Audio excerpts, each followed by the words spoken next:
سلام بچه خوب هستید؟ بچه داریم میریم حالا سمت باشگاه، میخواستم یه حرفی باتون بزنم.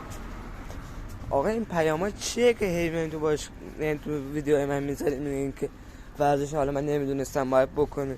حالا آقا حالا من میخوام زشت این ویدیو که داریم تو حرف ما میزنی. آقا حالا یه سریاتون هستیم با منامی میین صحبت میکنه، خیلی هم خوشم میاد ازتون. اسم حالا نمیخوام ببرم ولی یک اومده بود زیر پیامم زده بود زیر یک از ویدیوام، ببخشید اسخای میکنم که زیر ویدیوام زده بود که من نمیدونستم، من فکر کنم باشگاه رو من بریم بکنیم.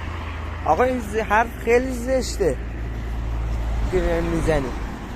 حالا من تو این مسیر بودم داشتم فکر میکردم خیلی حرف زشتیه که شما دارید میگید که حالا مثلا میزیدش مینویسی کس ننتون کس ما خال مادرتون.